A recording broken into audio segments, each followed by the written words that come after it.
10, wanna cut a pen better. Spin like a party, I ain't going on.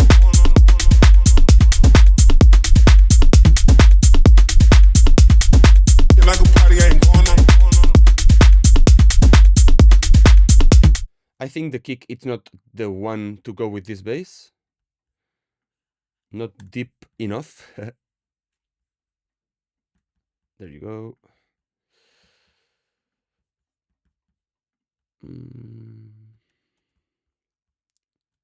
Let me show you difference. This one is very punchy,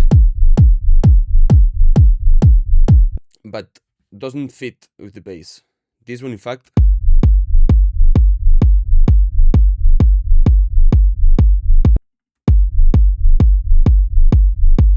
the transient punches through in the first milliseconds of the kick, and then it's all sub bass. And as we have a rumble here, they match perfectly. And the other one,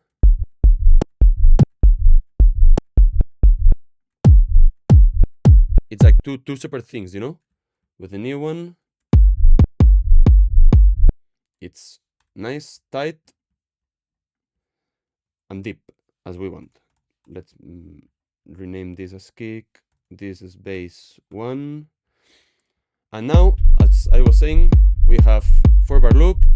Works on the club for sure, but it's boring. For sure it's boring. So, let's give it some cone response. Every song in the EDM world, as far as I know, uses this technique. You will have heard from it for sure. Maybe, I don't know, Future House from 2016-15 was the house that used and abused it more, or was more prominent, you know. But here it's important too. And we will do this call and response using kicks. What a surprise, right?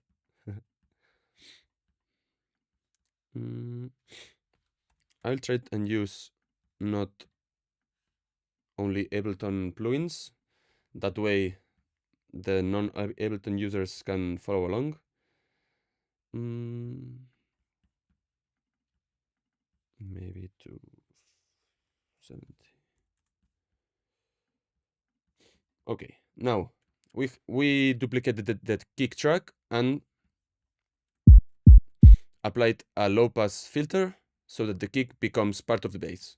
This will be named bass 2, and let's get our pattern done. I'm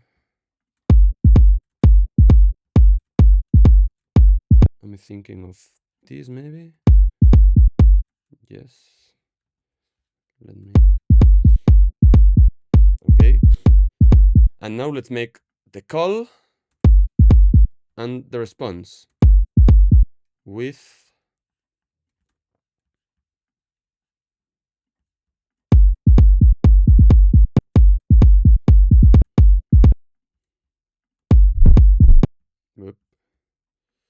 let's apply this utility here so we don't clip the master. Another thing, if you see me go in red sometime, it's okay. Even if you are like -1 or -0.5, if you don't clip and you don't hear the thing I was hearing, this is a mess for sure. But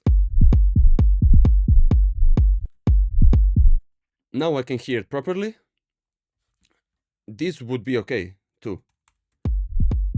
Working here and then crank my headphones. But don't be afraid of working above -6 dB peak. Everyone, me included, when we start producing, is afraid like, oh, I'm producing at almost a red level. I have to bring the master down.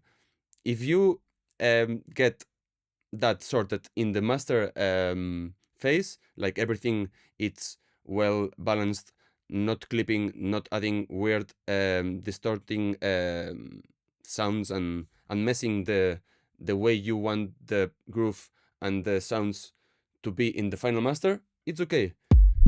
I'm working at minus 0.6 unbothered. This thing, it's my workflow. Some other producers um, maybe tell you you have to work at, I don't know, at -6 because this and that. It's okay. Like we everyone has a different way of getting the best of his skills or her skills. So stop the yapping. Let's get to it.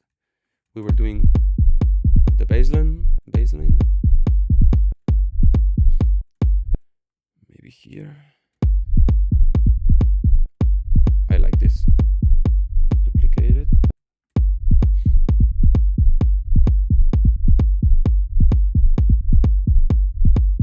Okay. Now you have the kick from the floor, easy. Or kick acting as a bass, giving the hits to make the groove of the bass, and or rumble, filling the spaces in between. Now we have to be sure that the kick and that the three tracks are not clashing with each other. And I've heard here, let's first, here we can get more headroom by doing this. It's the same, and we don't have this and that clashing. Let's do it. Let's duplicate that. Okay. This fader, this fill is not.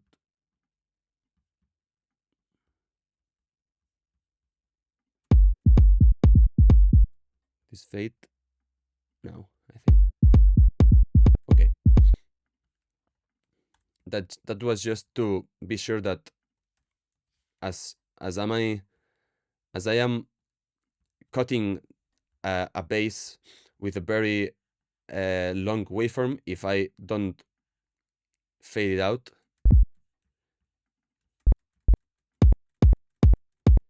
you hear the pop, right? So I have to apply a pretty long fade so it's pop free.